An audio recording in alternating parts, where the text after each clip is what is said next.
Hello. How's it going, everyone? Hello. Welcome to Your Brand Your Business. This week we've got a topic that I know next to nothing about. So fortunately, we have two lawyers here to help me. Wait, we do? Yeah, well, at least one. I didn't qualify. I didn't say like good lawyers or anything like that. Just lawyers. One So from a real state, one from Virginia, right? exactly. Hey. So I've got Ryan and Noah's cameras mixed, but I'm gonna fix that quickly because I am a pro streamer. Whoa, this is happening live on stream right now. Done. All Give right. me Noah Downs. Now that you are Noah Downs, please You look introduce so- yourself. Hi, my name is Noah Downs. I'm a lawyer, but I'm a cool lawyer. You can find me on Twitter at my lawyer friend, and I work at the law firm of Morrison Rothman, completely unrelated to the guy next to me. And it's not unrelated. I am Brian Morrison, founding partner of Morrison Rothman. We represent a ton of streamers, YouTubers, esports pros, game developers, etc. And we hire only the best attorneys in the world and Noah. I mean, he is the only one that you Wow. didn't bother to bring out to California, right? Yeah, that's right. So That's fair. That's also fair. All right. So this, like I said, is a topic that I have seen referenced a million times on Twitter.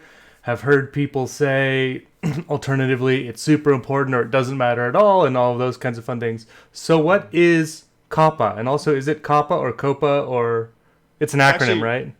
Yeah, so it is COPPA. Just Okay. to clear that up there, it is COPPA. And that's really important because COPPA is actually a different law having to do with pedophilia. So that's not what we're talking about here. Both related to children, very different. Yes. So this is COPPA, the wasn't more ready for that. fun side of child privacy. Yeah. Oh, God. Okay, I'll leave. No, okay. So now that we've established that, and I will be making very certain So to say basically- COPPA. What is So it? basically what it stands for is the Children's Online Privacy Protection Act rule. So it's So it's not COPPAR, COPPA. COPPAR. Yeah, no, the rule is part of the official name, but it's not part of the acronym. It's really weird. And the reason we're talking about it at all is because of the September 2019 settlement between the FTC and the New York Attorney General and YouTube, where YouTube violated COPPA and was fined or agreed to a fine of $170 million. And then everyone on the internet freaked out and everything caught fire. So is COPPA not new then? Was it just a settlement that changed things? Yeah, so COPPA actually was put together in 1998, Oh. and it was it's when everybody went home from work and saw their kids on AOL chat rooms being asked age, sex, location, and people realized, maybe kids are being too forward on the internet. Let's make a law to fix that. And they did, actually. The intent behind this is good, just like the intent behind the DMCA is good. Although with the internet comes every asshole in the world who figures out how to abuse these things. But more importantly, COPPA was actually amended in 2013 to allow for this. And they waited all the way till now to actually go after YouTube.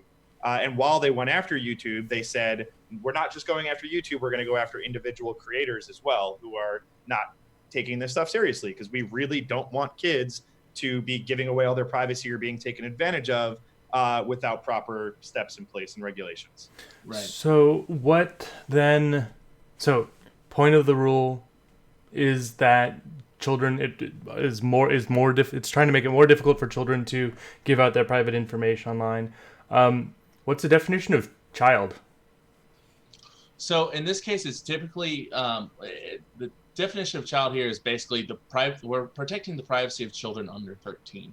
Okay. So basically, the main provision of the settlement here, it concerns with whether or not videos uploaded to YouTube or other platforms, say potentially Twitch, are directed to children. And so parents, not kids, companies, platforms, content creators, that stuff should be in control when it comes to information collected from children online. And so that's what COPPA is here to basically scourge YouTube for. Collecting information? Yeah, so it's anything identifiable. So if I can look at the information and know who it belongs to, that's personally identifiable information, and it's not okay. This has been an issue in game development forever. The FTC came out with all these rules, and they really, even though they're one of the better ones in terms of what technology in, a lot of these laws were written by people who cannot figure out how to open their email. Right. Most of our Even senators worse. haven't driven their own car in 20 years or more, and probably haven't used their email either. Exactly. Or they think angels made the internet. So Wait, you it know, didn't? so keeping all of that together, you're left with a law that doesn't make any sense. And what they quite literally advised game studios to do was, if you want people under 13, that's fine. You have to get parental permission. So the game industry said, great. So that means credit card transaction or an age gate or one of those things. And they said, no, we were thinking hopping on a Skype call with their parent, or doing a plethora of other ideas they had that were not in reality. You know, you think World of Warcraft's going to sit there and have a Skype call with every parent? So I don't know. It sounds like legit. You know, we could totally do that. Yeah. The good news is, for most streamers and most YouTubers, is not a lot of them are doing targeted advertising, which is what this is protecting against. So if you're running generic pre-roll or you have generic advertising, fine. But if you're tracking your demographics and you're saying, I know I have a child audience, so I'm going to sell toys because there's a bunch of children here, which is a big chunk of YouTube, right? That's no longer okay. And that's going to rock this website. And I feel like there's this calm happening where two YouTubers spoke to the FTC and they were like, oh yeah, no, we're good, thank God. And they came back with that feedback. That's not reality. There's going to be major changes to YouTube. There's going to be a lot of livelihoods lost here. And I am not trying to scare everybody, but it's something to take very seriously and think about your content when you're looking at this. And you gotta understand that, you know, there's a lot of YouTube misinformation out there as well. YouTube is incredibly popular amongst kids. Like, you know, its fifth most popular video, I think, you know, if that rewind was anything, was Baby Shark. You know, 4 billion views, and you can't tell me that's not geared towards 8 to 12 year olds. Right. And so kids' content is incredibly lucrative when it comes to YouTube. My niece loves dancing to that, and she's like 15 months old. So. Yeah, and you know, YouTube has actually promoted the site to advertisers in the past as a way to reach children, so it's really huge. This comes down pretty big. Hoisted by their own petard on that one, then. Yeah. Well, because they knew that they were successful at doing that, and so they were touting it. But now that's okay. So we've got a law designed to protect children's private information by making it so that it's harder so that basically you can't be gathering that kind of information. Right. Well, to keep it even more generic, like, you know, bringing it to just common sense. You are a father now. When your kid is 5 to 8 and sitting there watching YouTube or Twitch or anything, do you want those advertisers watching how long they stay on a video before hitting next, what their recommended videos say, what they've clicked on before versus last time, and using all that information to quite literally trick your kid into seeing certain advertising that they know is colorful enough or flashy enough, to get them to go to you and say, Dad, I need this. So that's that's the stuff where, like, a lot of TV can't use certain types of, like, you can't advertise certain products towards children on children's television shows. Like, you know, for me, it would have been like Nick at Night kind of a stuff can't have, you know, cigarette ads on there. Well, if you remember when we were kids, I'm older than you guys and look better, but don't get it. But I just definitely don't. But but you know, Joe Camel was on the back of every magazine I grew up in my life, and I think that that change alone is a big reason that you might see less cigarettes and more Juuls now, because Juuls are arguably advertised to kids. Right. So not sponsored. Hashtag ad. But in all seriousness, you know, the idea of not letting children be manipulated and targeted and advertised seems reasonable because it is easy to trick a kid. We've all done it when we wanted candy and we didn't have any ourselves. So, you know, we can't let the advertisers do it here. And that's why the intent of this law isn't bad. It's just being enforced poorly. Is it? Sorry. Go for it. I was going to say, and it's also important here to define what a kid is, and talked a little bit about COPPA, but one thing that nobody's really talking about is what is personal information here. So we're talking about obvious stuff like kids' first and last name, home address, but also it talks, one of the things that the actual decision that talked about was stuff called persistent identifiers. So kind of like, would that be like cookies? No. Okay. No. Although cookies are delicious, you're right, and they are aimed at kids. So behind the scenes code that essentially recognizes a user over time. So patterns of behavior across different sites. It's and online creepier, services. Galen. Yeah, I was gonna say. So okay, yes, I got No, it. but like, let me give you some examples of real world examples. It's algorithmic cookies, but not actually. Okay. Well, it's creepier because there's even humans analyzing some of this. Oh. But they really some of these major companies have investigative units that go on and they see what screen names or handles certain users use. They go find that person on various other websites. Then they start farming what they're interested in, what their Pinterest board says, what they liked on Facebook, putting together all of this stuff to sell a more complete package and know how to get them to spend more money in their own games, Gotcha. let alone third-party advertisers. They track even, this one uses a winky face colon parentheses instead of an emoji. So, they really put a whole profile together. Yeah. Which, I mean, that's the whole like, or sort of relates back to that whole story of like, I think it was from last year where Target knew a woman was pregnant before her family did, kind of a thing, because of her shopping patterns, and then sent her an ads for pregnancy related stuff, and their family was like, what the hell? Exactly right. That kind of stuff happens a lot, and it's all of us. If you go on your Instagram app and you go to your privacy and data, you can actually scroll all the way down and see your advertising profile, and you'll see, if you use Instagram, thousands of words that they have tied to your person. You can do that on Twitter too, actually. Yeah, exactly. So but it's crazy some of the stuff you'll see on there, and it's all real. It's all what they're trying to advertise to you now. And it's not gonna get better because for a generation we clicked OK to every privacy policy we saw. We read every EULA. Yeah, it's exactly all the way through. Considered it carefully. Did you just say EULA? EULA? I wasn't gonna say it. I can call him out on that. I'm saying acronyms to an audience. I'm trying to, but go on. Make a GIF of it. There you go. Oh just my God.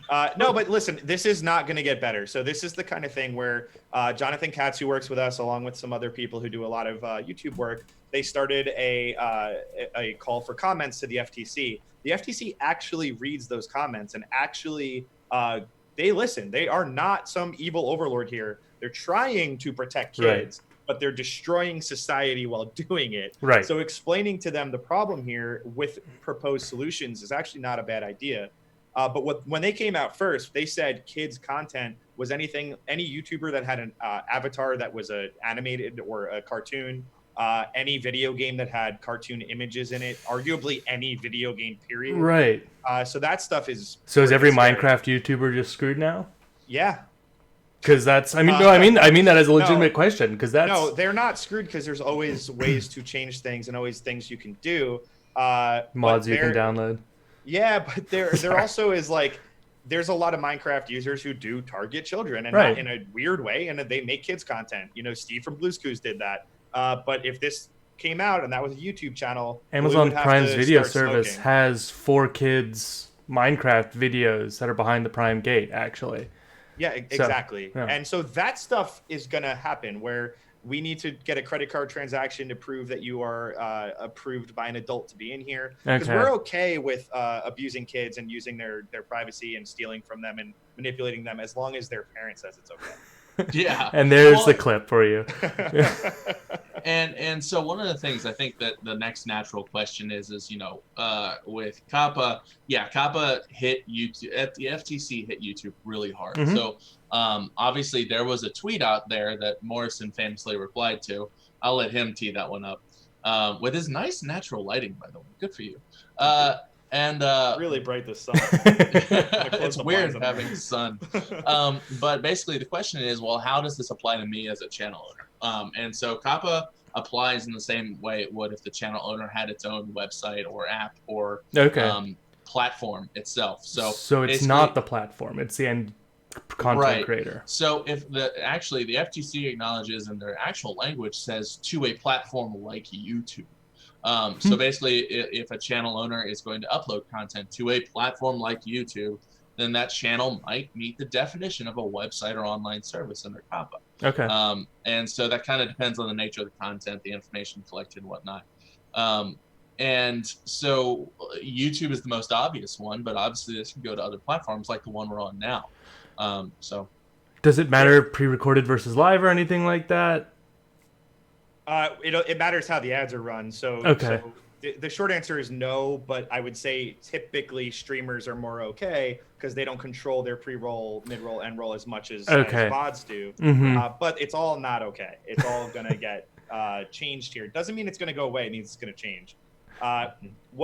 What Noah's referring to is Aaron Hansen, who is with the Game Grumps family, released arguably the worst tweet I've ever seen in my life. And I would say it was malicious to put up and especially malicious to keep up. And I hope the 20.9 thousand likes was worth destroying lives. But he basically said, COPPA is not a threat to you if you are not specifically a kid-oriented channel. False. Followed, COPPA is not a new law. It's been around since 1998. Yes, fine. Then he goes through the first paragraph of Wikipedia. And then he ends with basically saying, this is easy to fix. You're fine. This is only for people making toy channels. And then ends on, tweet 90 with, I'm not a lawyer. This is not legal advice. I don't know what I'm talking about. Too late. Damage done. So I really hate seeing him and other people do stuff like that. I think it's incredibly, when you have a platform, you should not be using it to get, retweets at the exchange for people's livelihoods and happiness and futures. But whatever, it's our job here and it's our job at the law firm to go around and actually correct this stuff. So thank you for doing this show, Galen. And I think that it's important just more people understand the risks here and what they can do about it. It's also important to be upfront with people and say, just because you call us doesn't mean we can fix it. There is active legislation going on right now. They're listening to comments. They're actually trying to put together what they want this to look like, and they're open to feedback. So all of us listening to this, all of us with YouTube channels or Twitch streams or whatever it is, should be leaving a comment to the FTC with an explanation of what their concerns are and why this isn't going to work.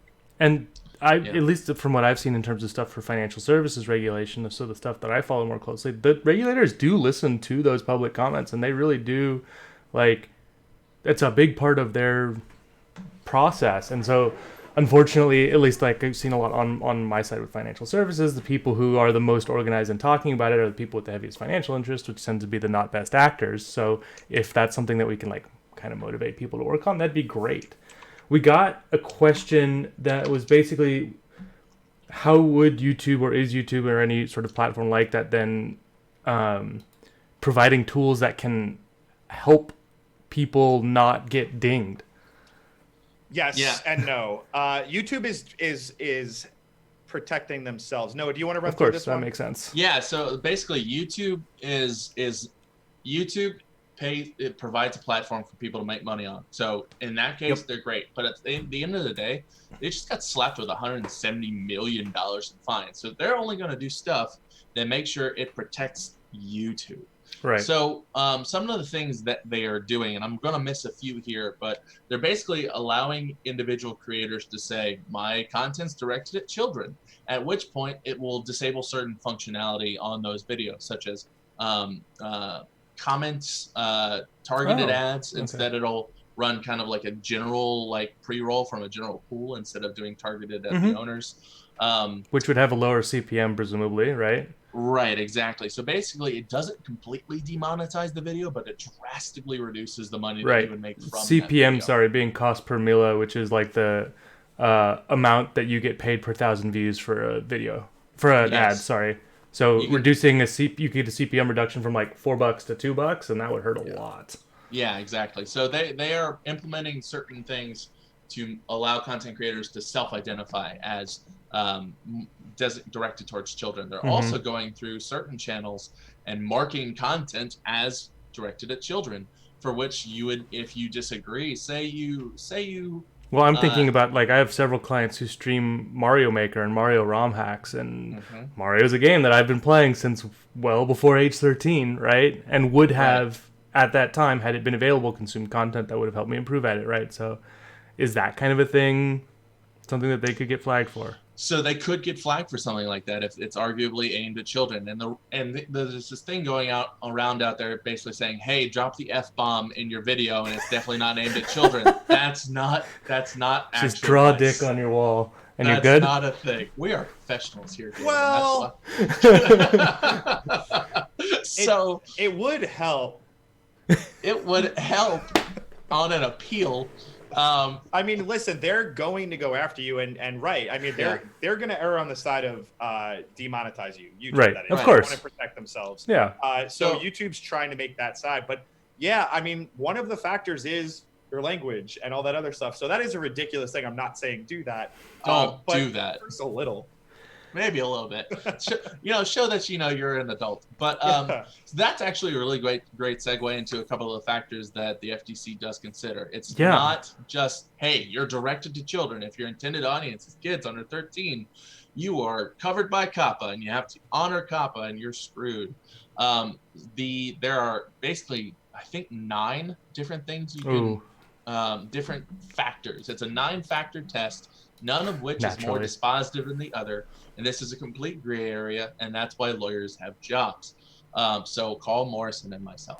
But these 9 things, I'm going to run through them. 1, the subject matter of the video. Which is what we've been talking about in terms of it being Minecraft. Okay. 2, the visual content of the video. Which is the 3, cartoony graphics. Yeah. Again, I'm trying to tie it to things that would be... I know you're a lawyer. I know you don't want to give me the straight answer on this necessarily, but I'm trying to make it something... Don't go for it. Yeah. Uh-huh. But yeah, no. So 3, the use of animated characters to child-oriented activities and incentives. 4, the kind of music or other audio content. 5, the age of the people in the video. 6, the presence of child celebrities, such as, baby Justin Bieber.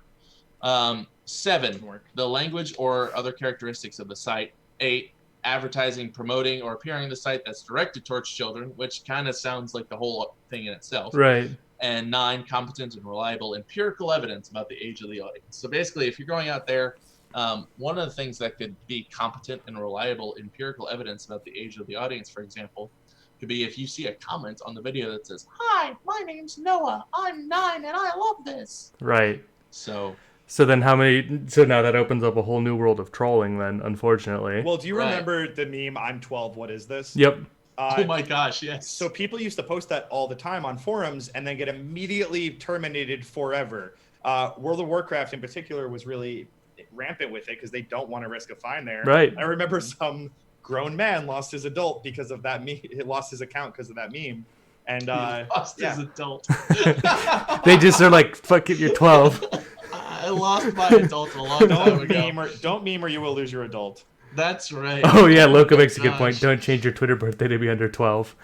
Definitely don't do that. I mean, have you guys gone through that? No. So many companies, when they make their company Twitter account, they put the birthday it was when founded. the company was founded, and then all of a sudden they're blocked from posting or anything else. Yeah. So one of the things that you mentioned that I hadn't realized or hadn't heard before is one of the things that can be one of those factors is the age of the actors in a video, of the people in a video. So could that... So is that... are all the family vloggers about to blow up then? Well, the stuff that my wife watches for 10 hours a day. The younger the people that are in the video, the more it's likely to be directed at children, because if you see a child and you are a child, you're like, hey, that could be me. I could be that next TikTok star. Mm-hmm. And so even, TikTok's a great platform to talk about for this, because you've got so many young people on TikTok growing up and trying to make a living on that platform. And so a lot of them are younger, and so that's going to swing towards being covered by COPPA there. Okay.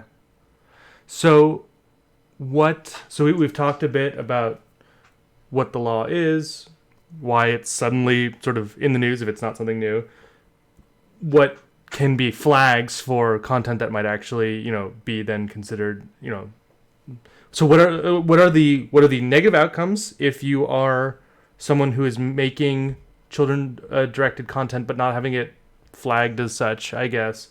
Like what are the penalties you could be hit with?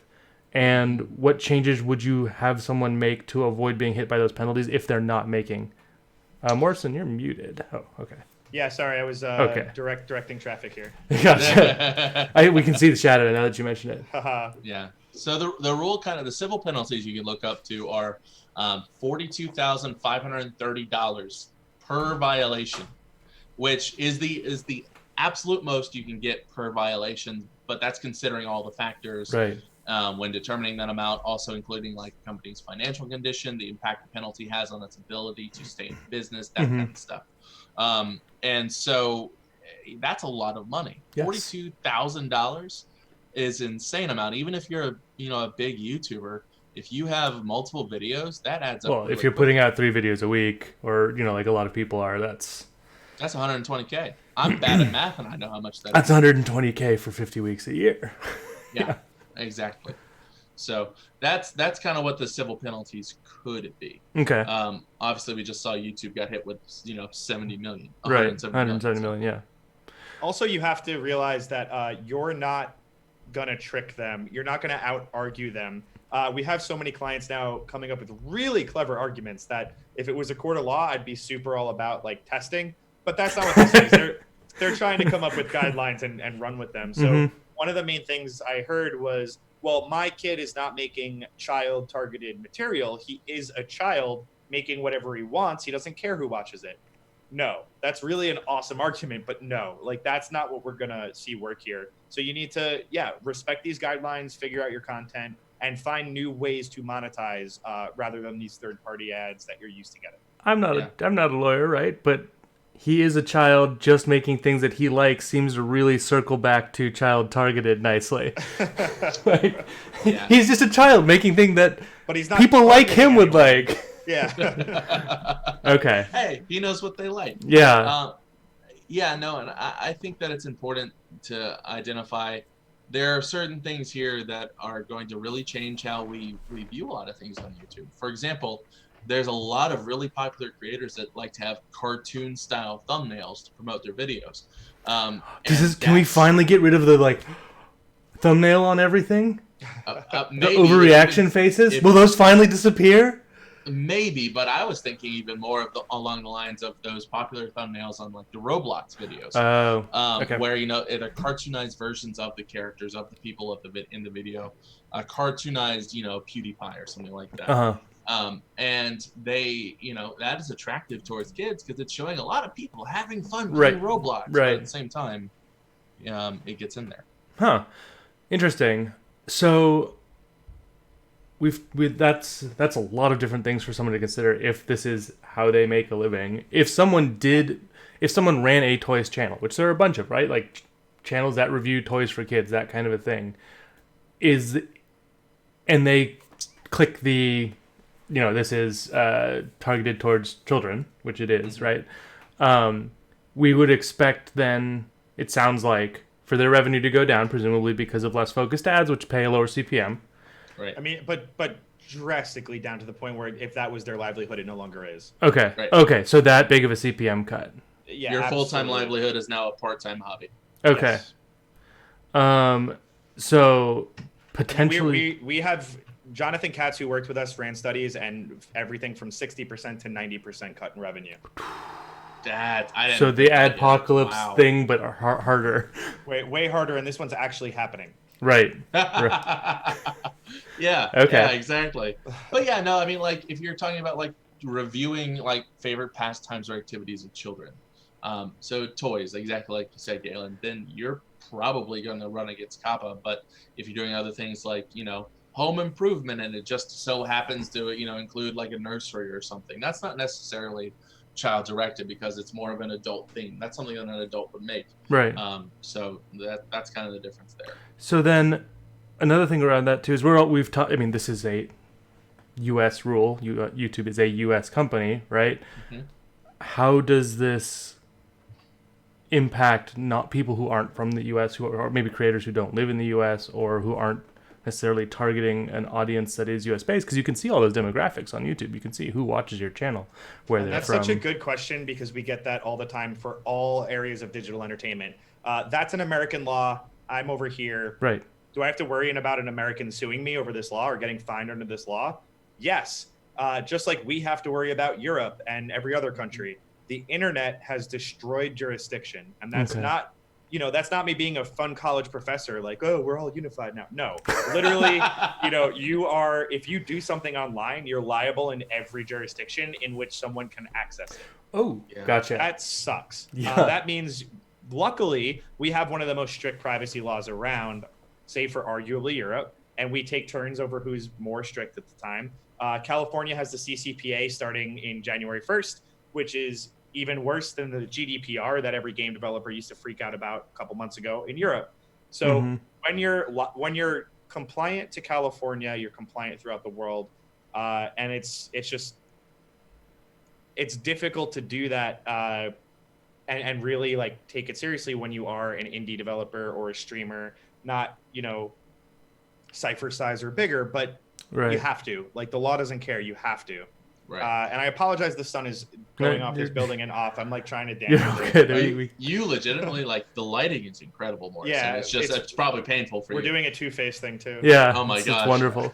So yeah. So also one of the questions that we get a lot, obviously Morrison talked about our clients say, well, this wasn't my intent. What if I'm looking at it from this perspective? Mm-hmm. The thing is that it doesn't matter what your intent is. While the intent is taken into account under the totality of the circumstances that YouTube is looking at, it doesn't matter what your intent is. You might get fined less. If it Right? looks like you're directing your content to children, it does not matter what your intent is here. Mhm. So, that's all well and good, but obviously YouTube is going to say, well, you have a vested interest in us saying that it's, your intent was not to target children. So interestingly, this actually is a really strong potential bit of moat for Amazon's Prime Video stuff. Like I was talking about, this is not me trying to shill Amazon. I'm sorry, but I'm trying to think through if Papa Bezos, he pays the bills. So. I'm trying to think through if the issue here is ad targeting, paid services, and actually Billy Yum Yum, which is a great name, mentioning that.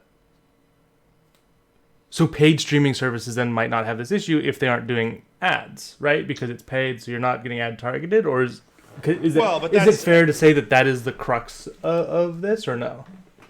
No, because what competitor to Twitch would not be running ads in some way? Right. Okay. So it's not the same audience necessarily, but it's all of these platforms will pivot and figure this out. They don't want to disappear. What you have to keep in mind, though, is YouTube is absolutely way more viewable minutes than Twitch or even Netflix or anything else. It is ridiculous, and it's something to keep in mind because obviously, I mean, most YouTubers believe that YouTube doesn't want to lose all their kids' channels is going to fix this, right? No, they don't give a shit. They're making a ton of money, and they want to keep making a ton of money, and they're going to do that with this group or this group or this group, and they'll figure it out. They're probably going to do their best to alleviate concerns here, but it is easier for them to just demonetize that portion of YouTube and move on. Mm-hmm. Right. Okay.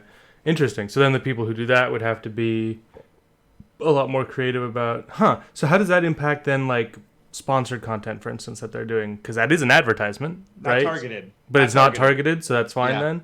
Usually, it depends. Again, I'm thinking of the mommy YouTubers that my wife watches that have sponsorships for maternity clothes or for this random ass thing that they have with their kid. Obviously, it all depends, is our favorite lawyer answer, IAD. But Morrison, that's a good look for you too. Jesus. Did you mean to time that with "it all depends"? Just it all depends. Hey, yeah. Somebody should clip that. But where was I going? I completely lost my train of thought. I asked you about sponsored stuff. Thank you. Yeah. So if you have a channel and hey, I have a younger audience when I'm playing Minecraft as opposed to when I switch to PUBG on Tuesdays, that kind of stuff. If you're still playing PUBG, then shade. And so if you have a younger audience and therefore you get some type of sponsorship that's aimed at a younger audience, obviously it's not going to be MeUndies, right? But something that's like a kid's drink or some company that's trying to take advantage of that, then that could potentially be targeted if you have those analytics on your audience. You know what that is. And it presumably doesn't matter that you don't look at your analytics. Just the argument that you're bad at running your business isn't enough, right? Willful ignorance is not ignorance, right? Yeah, exactly. I didn't know I was speeding officer. I didn't even look at my speedometer. I just know what a speedometer is. I know I would be asked that because I have people ask me that all the time. But like, I don't even know how much I made. It's like, yeah. You still have to pay taxes on it. So what's crazy here is that God. So what's crazy here is that the FTC has acknowledged that this entire COPPA thing is completely vague and undefined, and it's causing a lot of confusion and uproar. Mm-hmm. And so they opened up the regulation for comments. So further comments as they're defining everything and, trying to move past this 9-factor test. And the deadline for comments to be submitted was today. Oh, good. And as of right now, they received 172,854 comments. That's less than I would have expected, I guess. Well, No, compare that to in 2013, when they reviewed COPPA in 2013 and redid it, they had 3 rounds of comments Mm-hmm. and only received just over 500 total from the 3 rounds. Oh, wow. Okay. Yeah. Well, at least then it's getting some input, because it does sound like the soul, the soul of the law, the sort of ambition behind it is one that a lot of people can agree on, right? Right. Exactly. It is generally good to not be creepy to children when gathering and gather data on them. Oh, but you could stop there. It's generally good to not be creepy. Yeah, no, I know. But if we're going to this law, right? Yeah.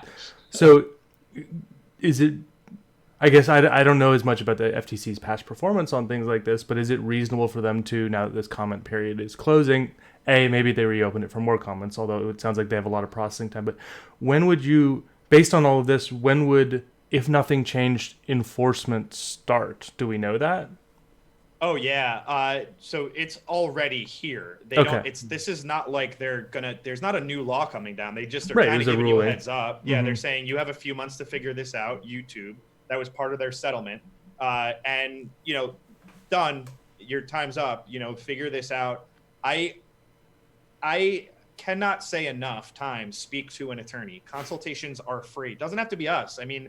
Yeah. We are not the only attorneys. There's a lot in the country. And if you vibe with someone else better, call them. Almost every firm gives free consultations. But if you're running a YouTube channel or you're a Twitch streamer or you're doing anything online where even arguably in your wildest nightmares, kids are watching your stuff, you should be prepared. You should understand this stuff. And as much as these Q&A sessions are helpful, it's so much more helpful to have specific advice for your specific situation. And that happens easily and commonly when you are working with a lawyer who understands this stuff, especially one who understands that the current status quo is going to keep changing. They're going to keep doing edits. They're going to listen to these comments. Mm-hmm. But they're not going to go away. Anyone Right. who's saying this won't affect YouTubers is wrong. And Right. actually, it's funny because this comment period is early. So the 2013 review of COPPA wasn't supposed to be opened up again for another review until 2023. But because of this YouTube decision, this fine, the 2023 review of COPPA is actually now open early. And so we've got that 172,000 comments, and we're still 3 to 4 years away from them actually finishing a review. So this is going to be going on for a while. Okay. Yeah, and they're going to find people before then, to be clear. Right. They already find YouTube. They're going to go after others. They're going to hit other areas of entertainment. Twitch didn't get hit yet. Doesn't mean they won't. There's a lot of different companies using targeted advertisement that are going to go after. Does the fact that Twitch technically make you say that you're over 13 to use the service exempt them in any way from this, or at least give them a better argument that they wouldn't be? No? It's a thing better to do than not do, but no. There is no one on the internet who believes that everyone on those age gate websites works. And like I said earlier, age gates are irrelevant for COPPA. They demanded a much more real way to check at kids' ages. Which when you're talking about kids, we're talking about I hesitate to say the word strict liability because it doesn't necessarily apply here. But when it comes to being liable for stuff that's directed at kids, it's always going to be much stricter rules. And so it doesn't matter if you are not supposed to have an account on Twitch until you're 13. Right. If you are a kid and your parent signs up for you and you use it, that happens all the time. And if your parent, it's a parental consent and then the kid's listening, you could still potentially get in trouble. I literally tweeted out a picture last week of my daughter watching a friend stream where I was making dinner and she was, laying on the mat doing it. Allegedly. And now that friend's going to jail. Exactly. So. Perfect. So we got. I think we're getting a couple of questions in here. And we want to respect Ryan's time. We've been about 40 minutes. That's fine. I'm happy to answer questions if they got. We'll just slowly watch the sunset on Ryan. It's beautiful. This is the most majestic you've ever been. I've never recorded here before at this time, I guess. So this is just. It's amazing. It's hilarious when you find those things, isn't it? Well, Noah's looking at questions. There is a gap in my blinds that hits a spot on my desk at like 11:20 a.m. nowadays. That reflects straight into my eyes. And of course, over the year, different sun positions of it. But so, Noah, were there any that really jumped out at you? Like, so I'm just going back through the first one that I see is just scrolling up directly. Is Bingo Bob asks, I like your name, by the way, Bingo Bob. So if a sponsor seems to be targeted towards kids, stay away from it just in case kids are watching your stream. They may attract children to a stream and then want to advertise towards them. So basically the question is, if you have a potential sponsor who wants to sponsor you and they seem to be targeted towards kids, are you concerned that they are targeting kids because they know your analytics? That's a really great question. And I would say if you know, like if Mattel approaches you to sell the latest Stranger Things action figures that are aimed for ages, 5 and up, then yeah, I would be a little concerned at least, because that's almost directly targeting kids for toys. Wouldn't you, Morrison? Yeah, 100%. I mean, if you're targeting your advertisement based on demographics that you're aware of, it's targeted advertising. What you're saying is not the obvious one FTC is talking about, but they'll get there. So yeah. And then that seems to answer the next one that Wes pasted in, which is, would Google Analytics be evidence of the age of an audience? It sounds like, yeah, if you had Google Analytics telling you, right? Am I correct in saying that? If you had a dashboard saying here's the breakdown of your viewership, that could be used against you if it said younger viewers. Yeah. Sure. Yeah. Okay. Another one that I saw, this kind of goes over stuff we said at the beginning when some people probably might not have been in here, but why has YouTube made creators responsible for COPPA if creators are not responsible for collecting data from people? That's Pink Factor's question. So creators are responsible because they're uploading the content, but also, if you are a creator, you're creating the content, you have more control over that content and the direction of that content. And you theoretically could be soliciting or collecting data through comment section, through your analytics, that kind of stuff. So even though YouTube provides the platform, you're still the creator. You're the one with the tools that YouTube provides. Okay. So. So what, and while we're waiting, this is a time, by the way, to ask questions, everyone in the audience. So while we're waiting on anything else to come in, is there anything that we haven't talked about that we really should about this? And I ask this because, like I said, this is an area that I don't know a ton about, so I made questions that came up for me as I was doing some research on it. But are there things that, as lawyers, you wish people actually asked about but never do? Yes. And I want Noah to finish, but I'm gonna go. Well, of course the answer is yes. So yeah, I'll go first and then let No, Morrison. I want you to wrap it up. You're the sexy one. I just want to say a not answer. So I'm going to be a good lawyer. Go for it. Yes, but what your question is asking, are there other things we're not talking about or things they should consider? Has nothing to do with COPPA. What I want them to use this as is an opportunity to say, oh, the law exists. Oh, I should take my business seriously. Because the chances COPPA ruins your life is lower than a trademark dispute or a copyright lawsuit or a million other things you might do that could destroy not only your livelihood and blah, blah, blah, scary, but just like it sucks to lose what you built and to take your channel down or do things like that. Why suffer that if you can have a very quick planning meeting with financial advisor, CPA, and lawyer? Anyone who has a business should have those three things. You should call Galen, you should call Noah, or you should call anyone else that you're comfortable with. Ernest.